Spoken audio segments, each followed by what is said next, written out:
오늘 본문의 말씀, 어제 본문과 이어집니다.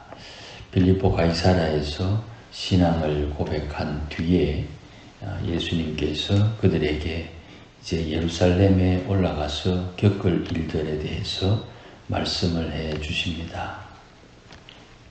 21절 말씀에 보시면 장로들과 대제사장들과 서기관들에게 많은 고난을 받고 죽임을 당하고 제3일에 살아나야 한다. 이 과정을 거치기 위해서 예수님께서 이제 예루살렘으로 올라가게 됩니다. 오늘 본문부터 20장까지 갈릴리에서 예루살렘으로 올라가는 과정 중에 일어나는 일들을 마태가 기록을 합니다. 이런 일들이 일어나는 과정들을 계속 3번 정도 반복해서 말씀을 하시는데, 이게 이 땅에 예수님께서 오신 원초적인 목적이지요. 이것이 하나님의 복음, 구원을 이루는 과정입니다. 이게 구체적으로 예수님께서 거쳐야 될 과정인데, 이 이야기를 알려주었더니 베드로가 예수님을 붙들고 항변합니다. 주님, 그리 마옵소서. 이 일이 결코 주께 미치지 아니하리이다. 그렇게 고백을 합니다. 이 베드로의 고백이 우리는 충분히 이해는 되지요. 제자들이 예수님을 따르는 그 배후에 세례 요한이 죽임을 당한 안타까움은 있지만, 예수님은 그렇게 허무하게 이 일들이 사그라들지 않을 것이라는 기대감, 그리고 약 한 200년 조금 못 되는 옛날에 유다 백성들이 다시 나라를 건국했던 그런 큰 역사를 일으킬 수 있는 그런 기대감이 제자들에게 있었는데, 예수님께서 죽는다 하니 이들이 이렇게 반응을 하는 것입니다. 21절 말씀에 예수님께서 죽는다 하는 말씀과 함께 이들은 도무지 이해하지 못하는 말이지요. 제3일에 살아나야 할 것, 이 부활에 대한 것은 사람들에게 상식이 아니기 때문에 이 이야기는 귀에 전혀 들어오지 않았으리라, 그렇게 생각을 합니다. 그러니 죽는다는 그 기에 모든 것이 다 빼앗겨가지고, 베드로의 제자들의 마음을 빼앗겨가지고 죽는다는 것 때문에 저들의 마음속에 숨겨져 있던, 어쩌면 자기들도 모르는 그런 기대하는 바가 드러나게 된 것 같습니다. 이런 베드로의 반응에 예수님께서 두 가지를 말씀합니다. 하나는 예수님께서 돌이키시며 그랬습니다. 몸을 돌이켰다 하는 말도 되고, 이 돌이켰다는 말이 예수님의 말이 달라졌다, 그렇게 이해할 수도 있습니다. 예수님께서 돌이키시며 베드로에게 말합니다. 사탄아, 내게 내 뒤로 물러가라. 갑자기 베드로가 사탄이 됩니다. 사탄아, 내 뒤로 물러가라. 사탄이 어떤 의미를 가지느냐 하면, 넘어지게 하는 자. 예수님의 가라지 비유에서는 악인을 말하지요. 넘어지게 하는 자가 사탄입니다. 하나님의 하시는 일을 방해하는 자가 사탄입니다. 우리는 마귀나 사탄이나 그렇게 크게 구별하지 않습니다만은, 넘어지게 하는 자, 회방하는 자, 하나님을 대적하는 자, 이렇게 크게 이해하면 좋습니다. 이 넘어지게 하는 자가 어떤 일을 하느냐 하면, 하나님의 일과 사람의 일을 생각하고 하나님의 일을 무시하는 그 행동을 통해서 넘어지게 하는 겁니다. 예수님께서 이 말씀을 하기 전에 우리는 모든 것이 다 열심을 내어서 주를 위해서 한다고 하면 그게 하나님의 일이라고 생각을 했습니다. 그런데 예수님은 하나님을 위해서 하는 것처럼 보이지만 하나님의 일이 아니라 사람의 일이 있을 수 있다는 것을 우리에게 알려주십니다. 내가 교회를 위해서 열심을 하지만 그것이 사람의 일이 될 수도 있는 거예요. 내가 지금 이렇게 열심히 하는데 어떻게 이 일이 사람의 일이 될 수 있노? 깨달음이 없기 때문에 그런 질문을 하는 거예요. 그러니 마태가 계속 반복해서 말하는 것, 깨달아야 된다. 성령이 깨닫게 하신다. 성령의 지시하심을 들으라. 이게 마태복음 13장에 하나님의 나라는 자라고 확산되고 가장 소중한 것을 발견하면 다 자기의 모든 재산을 대가로 지불해서라도 그것을 찾고 소유하고 자기의 것으로 만들어 좋은 것과 나쁜 것을 구별할 수 있어야 된다. 하나님의 일이라고 철떡같이 믿고 있었는데 그것이 예수님은 사람의 일이라고 베드로에게 지적을 하는 겁니다. 여기에 예수님의 말씀에 두 가지의 특징이 있어요.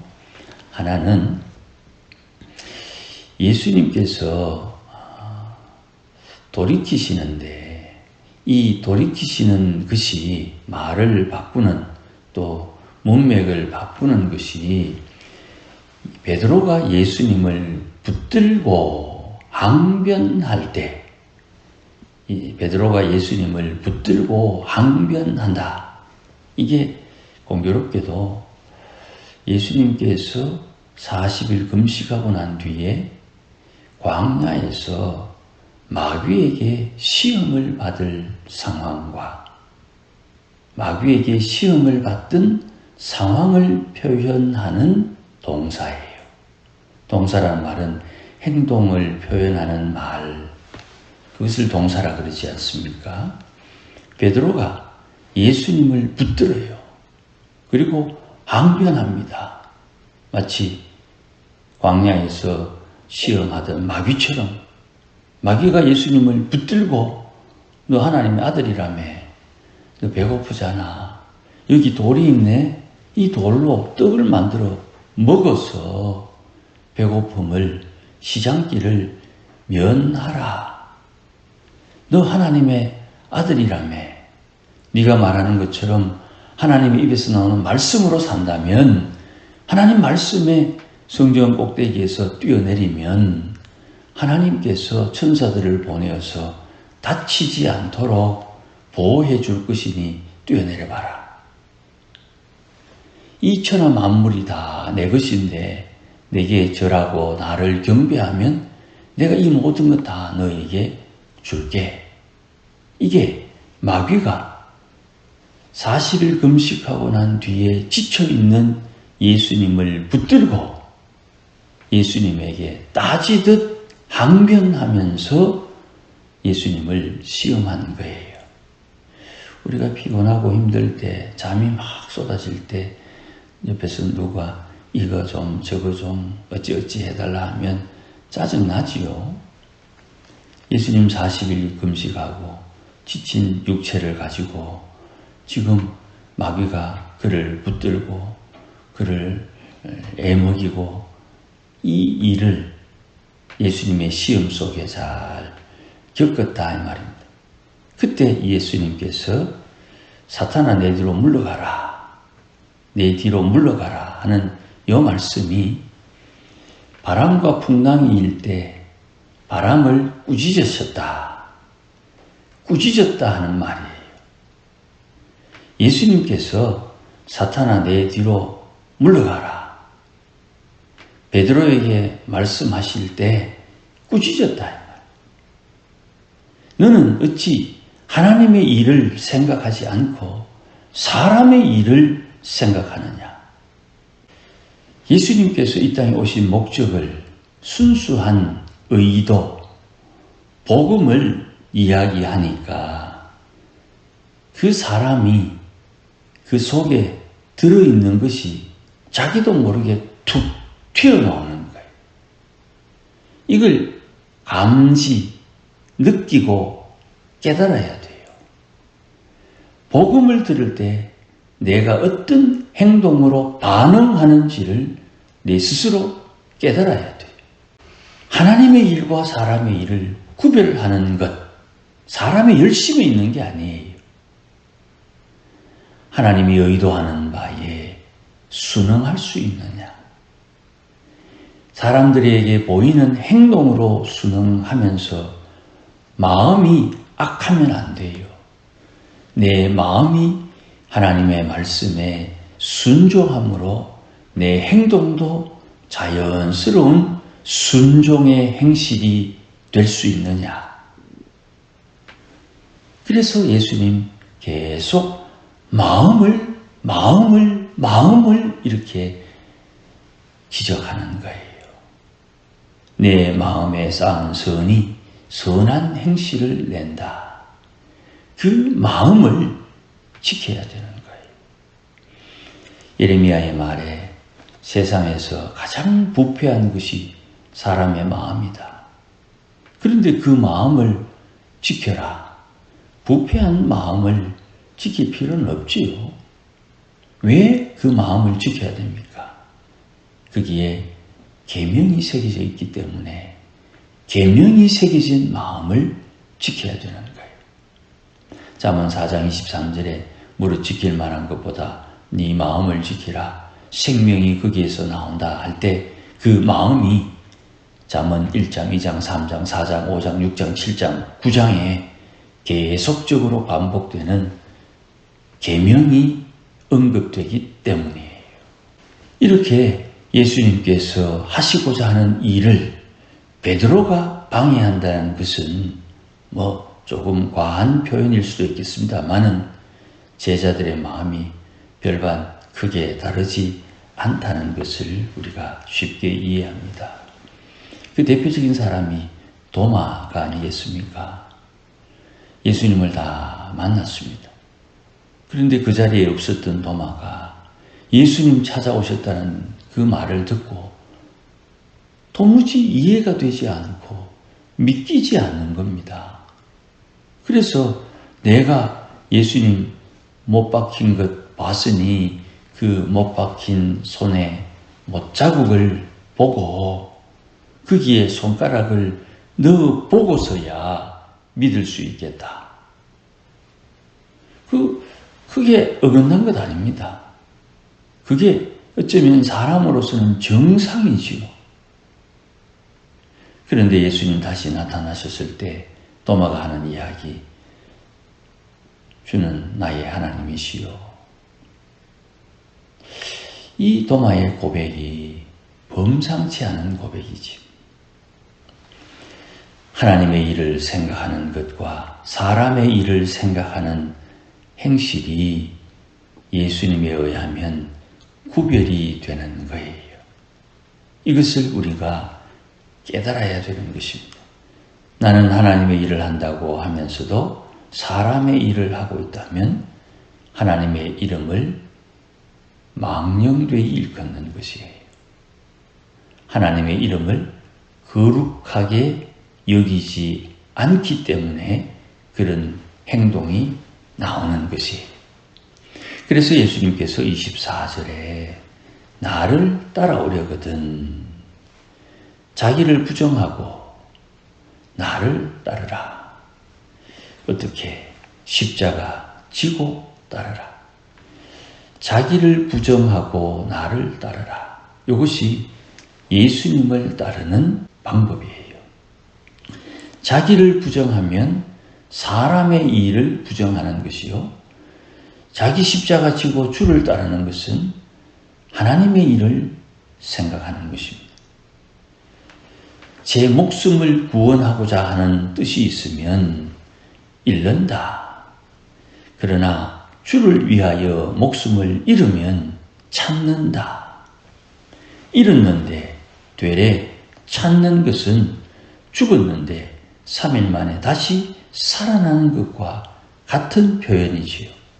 그러니 사람에게 있어서 가장 중요한 것은 뭐냐? 목숨이다. 목숨을 무엇과 바꿀 수 있느냐? 이게 예수님께서 근본적으로 사람들에게 던지는 질문입니다. 그 목숨을 주의 일, 하나님의 일과 바꿔야 되는 거예요. 그런데 사람들은 자기 목숨을 돈과 바꾸지요. 회사에 가서 8시간 일합니다. 그 8시간 일한 만큼 돈을 받지요. 내 생명 8시간을 돈과 바꾸는 것입니다. 그렇게 일평생을 반복하면서 사는 것입니다.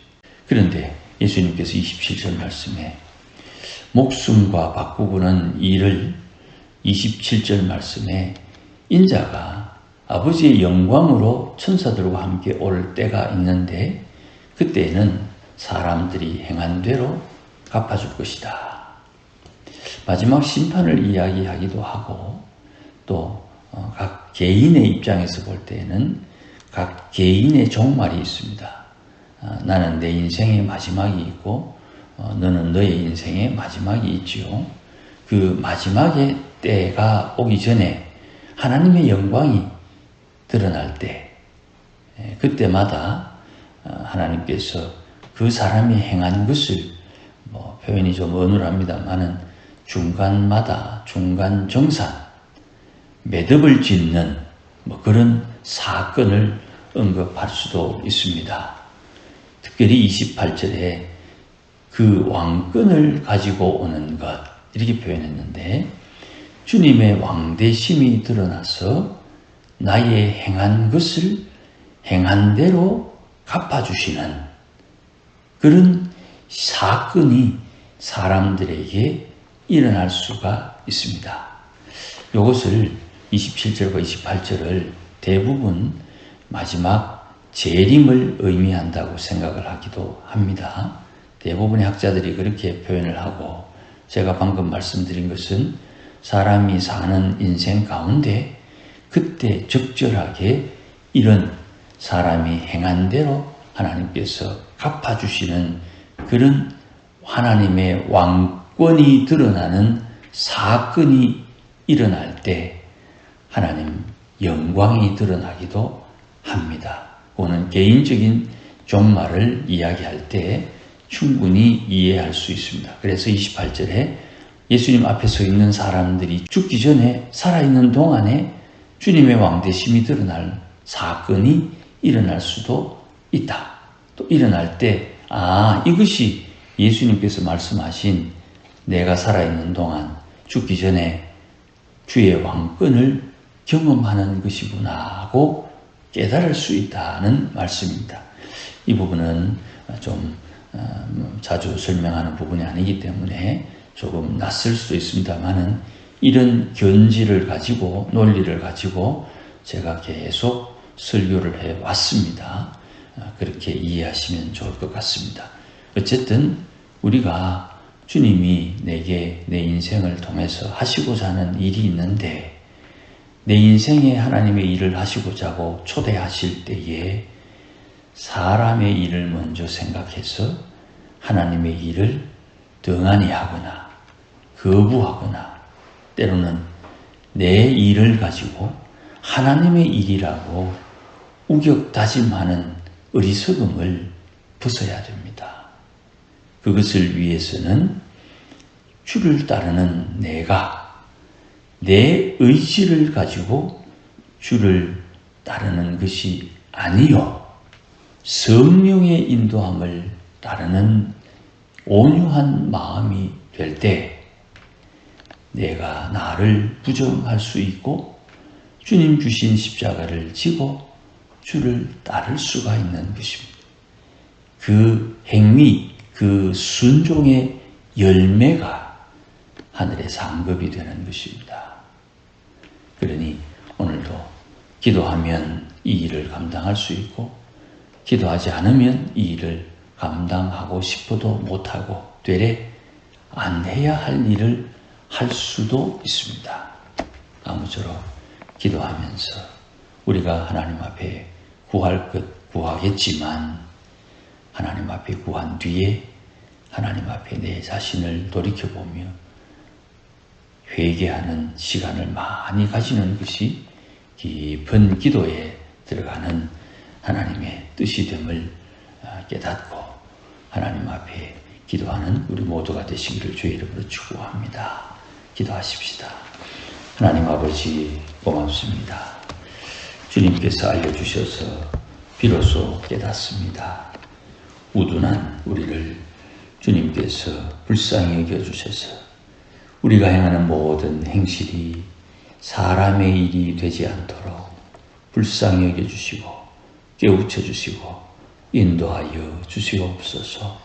부족하고 어눌하지만 하나님의 일을 감당할 수 있도록 도와주시고 경험에 경험이 더해지며 조금 더 세련되게 조금 더 넉넉하게 조금 더 충성스럽게 하나님의 일을 감당하는 주의 권속들이 되게 하옵소서. 이만큼 주의 선하신 손길 따라 은혜를 누리며 여기까지 왔습니다. 마지막까지 하나님의 일을 잘 감당할 수 있도록 성화되는 믿음의 권속들 되게 하옵소서. 예수님의 이름으로 기도하옵나이다.